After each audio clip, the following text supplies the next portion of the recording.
शकील शमशी साहब, अभी थोड़ी देर पहले मैं एक टीवी डिबेट में था और उस टीवी डिबेट में ये कहने की कोशिश दरअसल की गई एक वक्ता के द्वारा कि जहां पर भी मुसलमानों का डोमिनेंस होता है वहां पर इस तरीके के दंगे होते हैं, और जी। एक नैरेटिव बनाने की कोशिश आज की तारीख में लगातार पिछले इस चुनाव के दौरान की जा रही है कि दरअसल उत्तर प्रदेश में, पश्चिमी उत्तर प्रदेश को अगर बचाना है, अगर हिंदुओं को बचाना है, तो दरअसल भारतीय जनता पार्टी के साथ खड़े होना पड़ेगा, और उसमें आर्थिक उपलब्धियां क्या हैं ये मैटर नहीं करती हैं। अगर अच्छा काम नहीं भी हुआ है तो भी मुसलमानों के खिलाफ हिंदुओं को खड़ा करना है।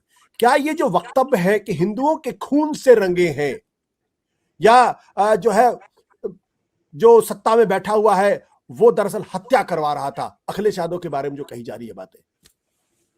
देखिए, जिस मोड़ पर राजनीति पहुंच गई है, वो बहुत खतरनाक मोड़ है, जहां से आप क्लियरली आपके शोले देख सकते हैं, और जहां से मुल्क के मुस्तकबिल या मुल्क का जो भविष्य है उसके बारे में एक प्रश्न चिन्ह सा लगा सकते हैं। आप वो देख सकते हैं कि क्या हो रहा है, क्योंकि ये लोग जो इतने भी हैं, इन सबको कुछ और काम नहीं आता है, आग लगाने का हुनर आता है इन लोगों को। और दूसरे पर चूंकि इनके पास खुद कुछ है नहीं कहने के लिए, अभी इनको कोई अपनी उपलब्धि गिनवाने के लिए है नहीं, तो सबसे आसान रास्ता है कि वो हिंदू मुस्लिम की बात करें और दूसरों के ऊपर इल्जाम लगाएं कि उन्होंने खून बहाया है और वो किया है। यहाँ तक कि मुझे तो हैरानी, आप अभी योगी आदित्यनाथ की बात कर रहे थे, खुद अमित शाह ने क्या कहा था? अमित शाह ने कहा कि आप भी मुगलों से लड़ रहे थे, जाटों को संबोधित करते हुए उन्होंने कहा आप भी मुगलों से लड़ रहे थे, हम भी मुगलों से लड़ रहे हैं।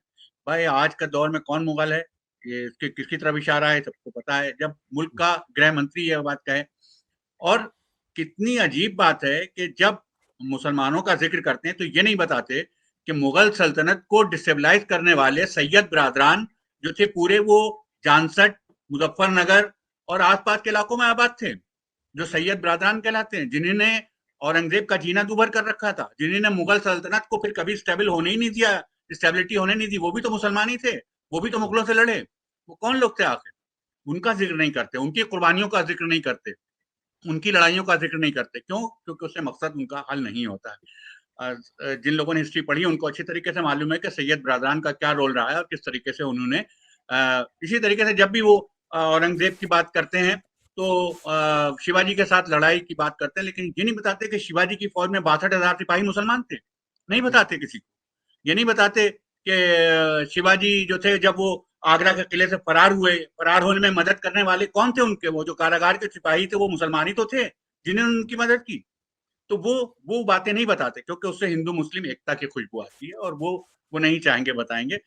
ये बातें इस वक्त जो हो रही हैं, जो हालात हैं, मुझे लगता ये है कि बीजेपी की बात समझ में आ गई है कि वो इलेक्शन हार रही है, और इसीलिए मुझे लगता है कि यह इलेक्शन हार रही है, या कम से कम इतना तो यकीन उसको हो गया है कि उसके पास अगर मेजोरिटी आएगी भी तो बहुत कम सीटों से आएगी, 212, 210, 202। और इसके लिए उसने कंटीजेंसी प्लान भी तैयार कर रखा है, मुझे तो लगता है। और कंटीजेंसी प्लान ये तैयार कर रखा है कि योगी को हटा के बेबी बेबी रानी मौर्य को वजीर आला बनाने के लिए शायद पहले से लाके बिठा के रख दिया है।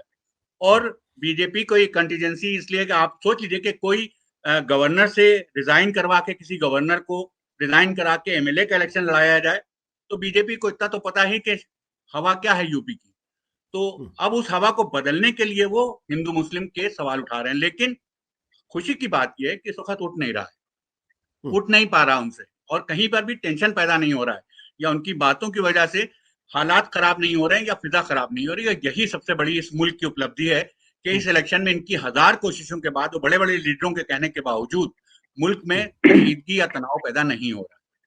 पर शकील साहब, ऐसा क्यों है? तनाव क्यों नहीं पैदा हो रहा? क्योंकि हमारे यहाँ तो ये कहते हैं कि जरा जरा सी बात में तनाव पैदा हो जाता है, आप कहीं किसी हाँ, मांस का टुकड़ा फेंक दीजिए, वहां दंगे हो जाते हैं। और ये बिल्कुल। जो जो ये मुजफ्फरनगर का ये दंगा था, इसमें दो तरीके की थियरी चलती है। एक थियरी ये कहती है कि दरअसल साइकिल को लेके एक एक्सीडेंट हुआ था और उस साइकिल में कहा सुनी हुई और उसके बाद झगड़ा हो गया। दूसरा ये सब किस्सा है कि एक लड़की के साथ छेड़छाड़ का मामला आया था और लड़की हिंदू थी और लड़का मुसलमान था, तो इतनी मामूली सी बातों के ऊपर तो दंगा हो गया, 62 लोग मर गए उसमें। और उसमें तकरीबन 1480 लोगों के खिलाफ मुकदमे दर्ज हुए, 510 केसेस रजिस्टर किए गए हैं। तो क्या कारण है कि तनाव नहीं पैदा हो पा रहा? ऐसी कौन सी फिजाएं जो बदल गई, जो 2013 में थी और आज वो फिजा नहीं है? इसकी एक वजह तो अभी बयान की, मुझसे पहले भी लोगों ने बयान की कि किसान आंदोलन ने काम किया है। दूसरी बात है कि लोगों की बात समझ में आ गई कि ये लड़ाने की कोशिश क्यों कर रहे हैं। ये बात लोगों की बहुत हद तक समझ में आ गई है। जो फसाद हुआ था मुजफ्फरनगर का, उसमें सब बताते हैं, लेकिन ये नहीं बताते बात कि 5,000 मुसलमान आज भी अपने घरों से विस्थापित होकर कहीं शिविरों में रह रहे हैं। इस जाड़े में भी आप जाके देखिए तो कितनी जगहों पर, शामली में और कहाँ पर उनके कैंप लगे हुए हैं कि जहाँ के ऊपर वो रहने पर मजबूर हैं। ये आजाद हिंदुस्तान में पहली मर्तबा हुआ है शायद, या दूसरी मर्तबा गुजरात के दंगों के बाद, कि जब मुसलमान विस्थापित हुए और अपने घर लौट के नहीं जा सके। और ये सब बीजेपी की कौन कौन लोग थे वहां, बीजेपी के एमएलए जिन्होंने तकरीरें की। अगर इधर से ये आदम खां पर इल्जाम लगाते हैं तो उधर से समाजवादी पार्टी बीजेपी के भी लोग थे जिन्होंने जहर उगला, बहुत उगला। लेकिन इस वक्त खुशी की बात यह है कि अवाम की समझ में आ गई है बात कि बीजेपी जो कुछ कह रही है वो इसलिए कह रही है कि वो उसको इलेक्शन जीतना, और उसके पास कोई अपना कोई ऐसा वो नहीं दिखाने के लिए, कारकर्दगी दिखाने के लिए नहीं जिसको आवाम के सामने रखकर वो कह सके। कोई ख्वाब भी दिखाने के लिए नहीं, पहले तो ख्वाब दिखा दिए थे अच्छे दिनों का, वो ख्वाब भी नहीं है जिसको वो दिखा सके। तो लोगों की बात समझ में आ रही है, और अच्छी बात है कि लाख कोशिशों के बावजूद हमको तो नहीं नजर आती, कम से कम समाज में तो हमको कशीदगी नजर नहीं आ रही है कहीं। सत्य हिंदी का ऐप डाउनलोड करें गूगल प्ले स्टोर पर।